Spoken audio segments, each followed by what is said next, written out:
ពីនេះទៅសូមលើកយកនៅរឿងលោមកាសបៈជាដកដែលតកតងនៅក្នុងមេដកលេខ59ទំព័រ148 149នឹងដែលមានសង្កេតលាតកតងជាមួយនឹងព្រះអដ្ឋកថាផងដែរនៅក្នុងនោះគឺព្រះវិចិត្រមាកាលដែលព្រះអង្គទ្រង់គង់ប្រថាប់នៅនាប្រជាតពុនមហាវិហារទ្រង់ក៏ប្រពនៅភិក្ខុមួយអង្គដែលលោកចង់សឹកទើបទ្រង់ត្រាស់នៅប្រជាដកមានពាក្យជាដើមថាអសៈអន្តៈសមោរាយៈប៉ុណ្ណេះជាដើមដោយសង្ខេបក្នុងរឿងនោះគឺព្រះបរមសាស្តាត្រាស់សួរភិក្ខុអង្គនោះថាមនាលភិក្ខុឮថាអ្នកនឹងចង់សឹកប៉ិតមែនឬកាលដែលភិក្ខុអង្គនោះក្រាបទូលថាបើប៉ិតព្រះអង្គដ៏ចម្រើនប៉ិតមែនដូច្នេះនឹងទើបព្រះអង្គព្រះបរមសាស្តានឹងត្រាស់ថាមនាលភិក្ខុខ្យល់ដែលបោកបក់ភ្នំសនេរុឲ្យញាប់ញ័របានដូចបណ្ឌិតទើបមិនបោកបក់ស្លឹកឈើចាស់ចាស់ឲ្យញាប់ញ័របាននោះសំបីបុគ្គលដែលដល់ព្រមដោយយុះសពគ្រប់ហ្នឹងក៏នៅធ្លាក់ចូលក្នុងសេចក្តីវិនាសនៅយុះនោះបានឈ្មោះថាកិលេសនឹងរមែងធ្វើសត្វដែលបរិសុទ្ធឲ្យសៅម៉ងបានចាំបាច់ពោលទៅថ្វីដល់បុគ្គលដូចជាភិក្ខុឯនេះរួចហើយនឹងព្រះអង្គក៏បាននាំយកនៅរឿងក្នុងអតីតនឹងមកសម្ដែងថាក្នុងអតីតកាលនឹងឱរសរបស់ព្រះបាទព្រហ្មទត្តគ្រប់គ្រងព្រះនគរព្រាណសីព្រះនាមព្រហ្មទត្តកុមារនិងបុត្ររបស់បរោហិតឈ្មោះកាសបៈជាសម្លាញ់នឹងគ្នារៀនសិល្បៈគ្រប់យ៉ាងក្នុងត្រកូលអាចារ្យជាមួយគ្នាហ្នឹងក្រោយមកហ្នឹង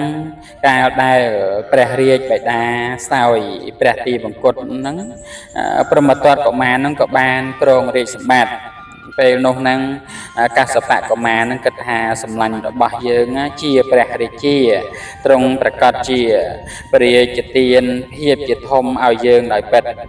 តែប្រយោជន៍អ្វីដោយភាពជាធំសម្រាប់យើងហ្នឹងយើងនឹងលាមេដានឹងបៃតា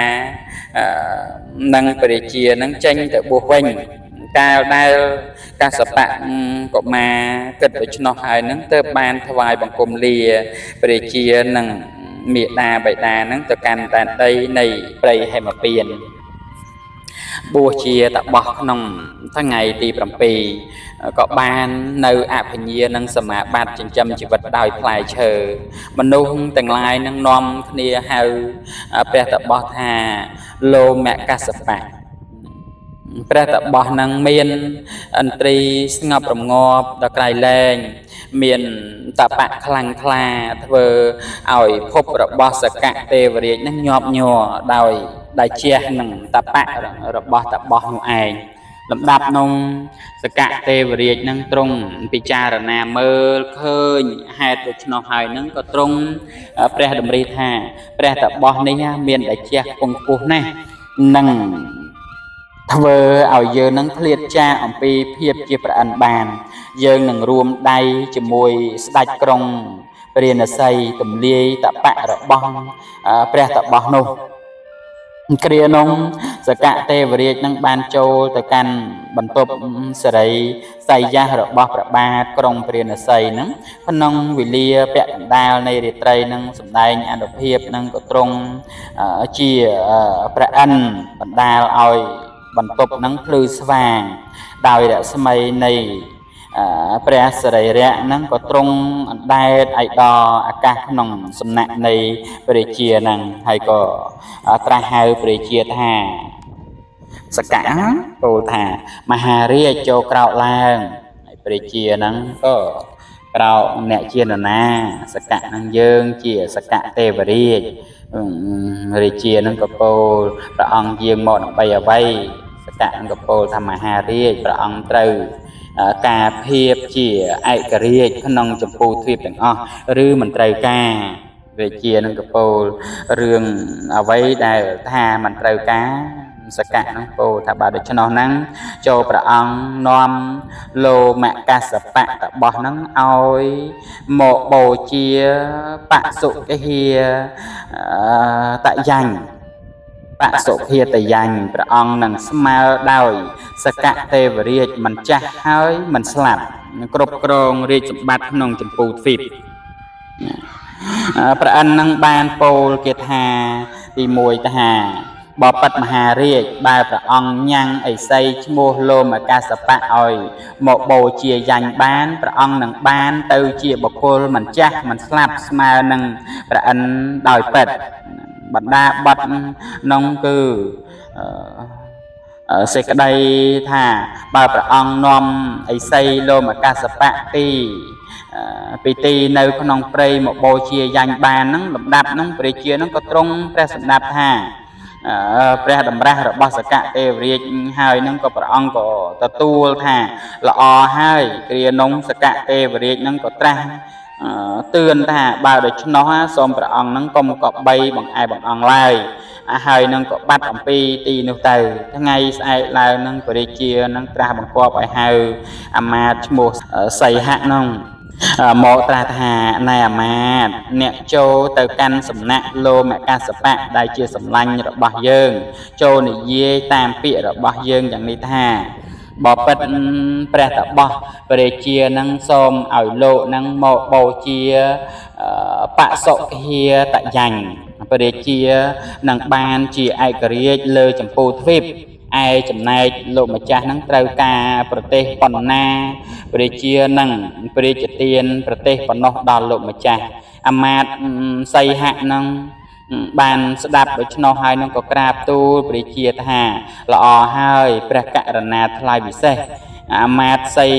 ហៈនឹងបានវាយស្គរប្រកាសក្នុងព្រះនគរដើម្បីបានដឹងទីនៅនៃព្រះតបោះកាលដែលអ្នកដើរព្រៃម្នាក់នឹងប្រាប់ថាខ្ញុំបាទនឹងដឹងក៏បានឲ្យអ្នកដើរព្រៃនោះជាអ្នកនាំផ្លូវទៅព្រមដោយបរិវារយ៉ាងច្រើនទៅដល់ហើយនឹងបាននាំគ្នាថ្វាយបង្គំព្រះតបោះរួចនឹងក៏អង្គុយក្នុងទីដែលសមគួរអញ្ចឹងទៅទៅអាមាត្យសីហៈនឹងរៀបរាប់ពីដំណើរមកនឹងប្រកាសរាជសារឲ្យព្រះតបោះនឹងបានជ្រាបព្រះតបោះនឹងស្ដាប់ពាក្យរបស់អាមាត្យសីហៈហើយនឹងទៅពោលថាមនាលសីហៈអ្នកនិយាយអ្វីហ្នឹងកាលដែលព្រះតបោះពោលពាក្យបដិសេធនឹងបានពោល4គាថាថាអាមាត្យអាត្មានឹងមិនប្រាថ្នានៅផែនដីដែលមានសមុទ្រព័ទ្ធជុំវិញដូចជាកណ្ដុរក្នុងសាគរព្រមដោយពាក្យតេះដៀលទេមនាលសីហៈអ្នកចូលដឹងយ៉ាងនេះចុះមនាលព្រាមការប្រព្រឹត្តចិញ្ចឹមជីវិតណាដោយកិរិយាបំផ្លាញជីវិតគេឬដោយការប្រព្រឹត្តមិនត្រូវតាមធម៌មុខគួរឲ្យតេះដៀលនៅការបានយោះនឹងការបាននៅទ្របដោយការប្រព្រឹត្តនោះបុគ្គលបួសនិមន្តដែលបណ្បាតការចិញ្ចឹមជីវិតនោះប្រសើរជាងការស្វែងរកខុសធម៌បុគ្គលបួសនិមន្តដែលបណ្បាតដោយមិនបៀតបៀនជនដតីដំណើរនោះនឹងប្រសើរជាងរាជសម្បត្តិក្នុងលោកទៅទៀតនឹងអាមាត្យស្ដាប់ពាក្យរបស់ព្រះតបោះនោះហើយនឹងបានត្រឡប់មកក្រាបទូលដល់ព្រះរាជានឹងក៏ទ្រង់ព្រះសម្ដាប់ដូច្នោះនឹងត្រាស់ថាបើលោកមិនមកនឹងយើងក៏មិនអាចនឹងធ្វើអ្វីបានហើយទ្រង់នឹងក៏នៅស្ងៀមទៅលំដាប់នោះសកៈទេវរាជនឹងស្ដេចយាងមកពេលអាត្រៀតម្ដងទៀតទ្រង់ក៏បានប្រថាប់នៅក្នុងអាកាសនឹងត្រាស់ថាបពិតមហារាជហេតុអ្វីទៅព្រះអង្គមិនត្រាស់បង្គាប់ឲ្យលោមកសបៈតបោះនឹងមកបូជាយ៉ាញ់ ព្រះជានឹងត្រាស់ថាខ្ញុំព្រះអង្គនឹងបានបញ្ជូនអាមាត្យទៅប្រាប់ហើយតែលោកនឹងមិនមកសកៈទេវរាជនឹងត្រាស់ថាបបិទ្ធមហារាជបាទដូច្នោះចូលព្រះអង្គនឹងតាក់តែងព្រះនាងចន្ទវតីតែជាព្រះរាជធីតារបស់ព្រះអង្គនឹងហើយប្រគល់ឲ្យអាមាត្យសីហៈនឹងនាំទៅប្រាប់ថាបើលោកម្ចាស់ទៅបូជាយ៉ាញ់ព្រះជានឹងព្រះរាជទាននៅព្រះរាជធីតានេះដល់លោកម្ចាស់ដូច្នេះព្រះតបោះនោះនឹងមានចិត្តប្រតិបត្តិដល់ព្រះរាជធីតាប្រកាសជាមកមិនខានឡើយព្រះជានឹងទ្រង់ព្រះសម្ដាប់ហើយនឹងក៏ទ្រង់ក៏ទទួលថាល្អមែនថ្ងៃស្អែកឡើងនឹងព្រះជាទ្រង់ប្រគល់ព្រះរាជធីតានៃព្រះអង្គនឹងឲ្យអាមាត្យសីហៈនាំទៅនឹងអាមាត្យសីហៈនឹងនាំព្រះរាជធីតាទៅក្នុងទីនោះនឹងបើបានថ្វាយបង្គំព្រះតបោះហើយសម្ដែងនៅព្រះរាជធីតាដែលមានរូបស្អាតដូចជាទេពអប្សរដល់ព្រះតបោះលំដាប់នោះព្រះតបោះនឹងបានបែកធ្លាយនៅឥន្ទ្រី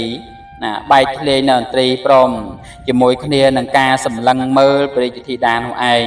ព្រះតបោះនឹងមានចិត្តប្រតិព័ទ្ធស្រឡាញ់ព្រះរាជធីតានឹងហើយក៏បានសូនចាកឈានអាមាត្យសីហៈនឹងដឹងថាព្រះតបោះនឹងមានចិត្តប្រតិព័ទ្ធចំពោះព្រះរាជធីតាដូច្នោះហើយនឹងទើបពោលថាបបិទ្ធលោកម្ចាស់បើលោកម្ចាស់និមន្តទៅបូជាយ៉ាញ់ព្រះរាជានិងព្រះរាជទាននៅព្រះរាជធីតានេះឲ្យជាបាតបរិចារិកាសម្រាប់លោកម្ចាស់ព្រះតបោះនឹងកំពុងតែញាប់ញ័រទៅដោយអំណាចកិលេសនឹងទៅសួរបញ្ជាក់ថាបានឮថាព្រះជានិងព្រះរាជទាននៅព្រះរាជធីតានេះដល់អាត្មាមែនឬអាមាត្យនឹងក៏តបថាត្រូវហើយព្រះជានិងព្រះរាជទានដល់លោកម្ចាស់ដែលជាអ្នកបូជាយ៉ាញ់ព្រះតបោះនឹងពោលថាល្អណាស់កាលបើយើងជាព្រះរាជធីតានេះកាលបើយើងបានព្រះរាជធីតានេះយើងនឹងបូជាយ៉ាញ់រួចហើយនឹងព្រះតបោះនឹងបានរៀបចំនៅចតានឹងឲ្យមានសភាពស្រួលបួលនាំព្រះរាជធីតានឹងឡើងរត់ដែលប្រដាប់តាក់តែងល្អហើយមកកាន់ព្រះនគរព្រះនសីព្រះជានឹងបានជ្រាបថាព្រះតបោះមកហើយនឹងក៏ត្រាស់បង្គាប់ឲ្យតាំងពិធីឡើងនៅឯរណ្ដៅបូជាយ៉ាញ់សម្រាប់ព្រះតបោះនោះឯងកាលដែលបានតតប្រណិតឃើញព្រះតបោះមកដល់ក៏ត្រាស់ថាលោកបូជាយ៉ាញ់ក្នុងថ្ងៃស្អែកនេះយើងនឹងជាអ្នកស្មើដោយព្រះអិនពេលដែលបូជាយ៉ាញ់ចប់ស្រេចបាច់ហើយយើងនឹងប្រគល់ធីតាដល់លោកមកសបៈតបោះនឹងបានទទួលថាល្អហើយមហារាជលុះវេលាថ្ងៃប្រពៃពិធីមកដល់នឹងព្រះជានឹងបាននាំព្រះតបោះនឹងទៅកាន់រំដៅបូជាយ៉ាញ់ព្រមជាមួយព្រះនាងចន្ទវតីនឹងក្នុងរណ្ដៅនោះមានសុទ្ធតែសត្វជើង4ដូចជាដំរីសេះគោជាដើមតាំងតុជាលំដាប់នឹងហើយព្រះតបោះនឹងផ្ដើមនឹងសម្លាប់សត្វទាំងអស់នោះនឹងដើម្បីបូជាយ៉ាញ់ហ្នឹងឯមហាជនដែលមកប្រជុំគ្នាក្នុងទីនោះនឹងឃើញដូច្នោះនឹងក៏ពោលថាណែលោមកៈកាសបៈលោមសកសបៈកម្មនេះមិនសមគួរដល់លោកទេលោកធ្វើយ៉ាងនេះនឹងដើម្បីអ្វីមហាជនមានការយំសោកហើយនាំគ្នាពោលនៅគាថាពីរគាថាថាព្រះច័ន្ទមានកម្លាំងព្រះអាទិត្យមានកម្លាំងពួកសមណៈព្រាហ្មណ៍មានកម្លាំងច្រាំងសមុទ្រមានកម្លាំងឯពួកស្ត្រីមានកម្លាំងដល់ក្រៃលែងជាងកម្លាំងនោះទៅទៀតដូចជាព្រះរាជធីតាឈ្មោះចន្ទវតីណាបានញ៉ាំងឥសីឈ្មោះលោមសកាសបៈដែលមានតបៈដល់ខ្ពង់ខ្ពស់ឲ្យមកធ្វើយ៉ាញ់ឈ្មោះវាជាបយៈគឺបូជាដោយការសម្លាប់សត្វចិញ្ចឹមដើម្បីប្រយោជន៍ដល់ព្រះបិតា សេចក្តីនៃព្រះគាថាហ្នឹងគឺមហាជននឹងចង់បញ្ជាក់ថាព្រោះព្រះនាងចន្ទវតីនេះបានធ្វើលោមសកសបៈនឹងជាអ្នកមានតបៈខ្លាំងក្លាជាមហាឥសីព្រោះជាអ្នកស្វែងរកគុណទាំងឡាយមានសិលលគុណជាដើមឲ្យទៅជាអ្នកមិនមានសិលឲ្យមកបូជាវាជាបយៈគឺយ៉ាញ់ដើម្បីប្រយោជន៍ដល់ព្រះរាជបិតាបានដូច្នោះចំណុចនេះនឹងបណ្ឌិតក៏បីជ្រាបថាស្ត្រីមានកម្លាំងក្រៃលែងជាងកម្លាំងទាំងឡាយខណៈនោះលោមសកសបៈតបោះនឹងលើកព្រះខ័ណ្ឌកែវឡើងដោយគិតថានឹងកាត់កដំរីមង្គលដើម្បីបូជាយ៉ាញ់ដំរីឃើញដូច្នោះនោះក៏តក់ស្លុតខ្លាចចំពោះមរណភ័យនឹងទៅស្រែកដោយសម្លេងខ្លាំងសំបីពួកសត្វក្រៅអំពីនេះនឹងបានឮសម្ដែងរបស់ដំរីមង្គលនោះក៏នាំគ្នាតក់ស្លុតខ្លាចមរណភ័យហើយបានស្រែកលន់ត្រហឹងឯចំណែកមហាជននោះក៏ស្រែកព្រមគ្នាផងដែរព្រះតបោះនឹងបានឮសម្ដែងកងរំពងដូច្នោះនោះក៏ស្លុតចិត្តស្លុតចិត្តខ្លាំងសម្លឹងមើលចដាជាដើមរបស់ខ្លួននឹងលំដាប់នងចដាពុកមាត់ពុកចង្ការរោមក្លៀករោមទ្រូងបានប្រកាសដល់ព្រះតបោះនោះព្រះតបោះនឹងមានការក្តៅក្រហាយចិត្តគិតថាយើងនឹងបានធ្វើកម្មលិមួកមិនសមគួរឡើយកាលដែលនឹងប្រកាសសេចក្តីស្លុតចិត្តរបស់ខ្លួននឹងព្រះតបោះនឹងបានពោលព្រះគាថាទី8ថាអំពើដែលធ្វើដោយសេចក្តីលោភនោះ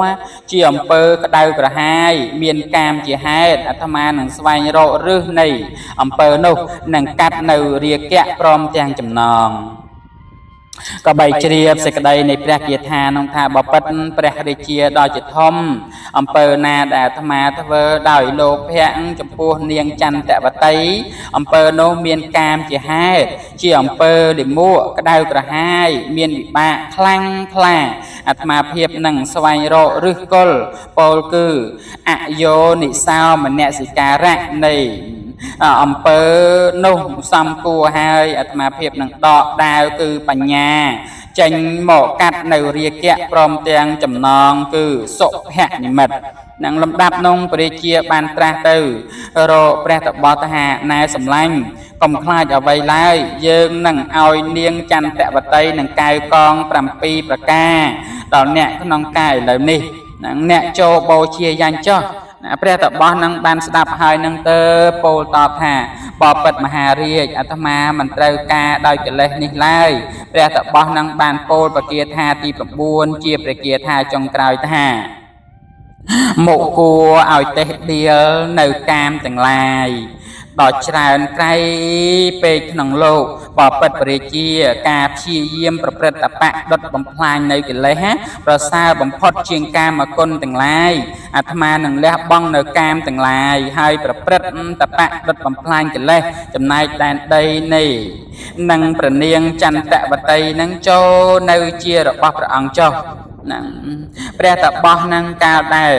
ទទួលទូលនៅព្រះរាជាដូច្នេះហើយនឹងក៏បានប្រមូលកសិនបរិកម្មធ្វើគុណវិសេសដែលបាត់បង់ទៅនឹងឲ្យកើតឡើងវិញអង្គុយលើបល្ល័ង្កឯកអាកាសសម្ដែងព្រះធម៌ទៅវាយព្រះរាជាថាព្រះអង្គចូលកុំប្រមាទហើយទម្លាយរណ្ដៅបូជាយ៉ាញ់ឲ្យអភ័យទានដល់មហាជននិងពពួកសត្វកាលដែលព្រះរាជានៅតែអង្វរកព្រះតបោះបានហោះទៅកាន់កន្លែងរបស់ខ្លួនចម្រើនព្រំវិហារធម៌រហូតអស់ជីវិតទៅកាន់ព្រំលោកព្រះបរមសាស្តានឹងកាលដែលព្រះអង្គបាននាំយកព្រះធម៌ទេសនានេះមកសម្ដែងដូច្នេះហើយនឹងទ្រង់ក៏ប្រកាសនៅសច្ចធម៌វេលាចប់នៅសច្ចធម៌នឹងភិក្ខុដែលអបសុចង់លាចាសិក្ខានោះបានតាំងនៅក្នុងព្រះអរហត្តផលហើយព្រះទសពលនឹងក៏ទ្រង់ប្រជុំជាដកថាអាមាត្យសីហៈនឹងក្នុងគ្រានោះហ្នឹងបានមកជាសរិបុត្រក្នុងគ្រានេះចំណែកលោមសកសបៈរបស់ហ្នឹងបានមកជាតថាគតនេះឯង ហើយយើង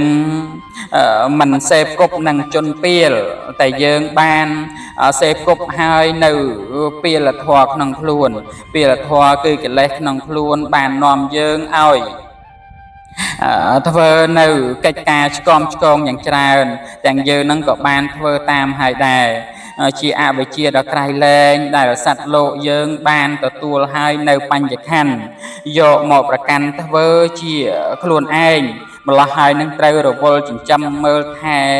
រក្សាការពារនិងរវល់ស្វែងរកអ្វីគ្រប់សពនឹងដើម្បីផ្គប់គុណទាំងដែលបញ្ញខណ្ឌនេះជាអ្នកសម្រាប់យើងទៀតផងនេះគឺគួរជ្រាបដោយអត្ថក្នុងរឿងដែលបានលើកមកខាងដើមនេះឯងសូមអនុមោទនា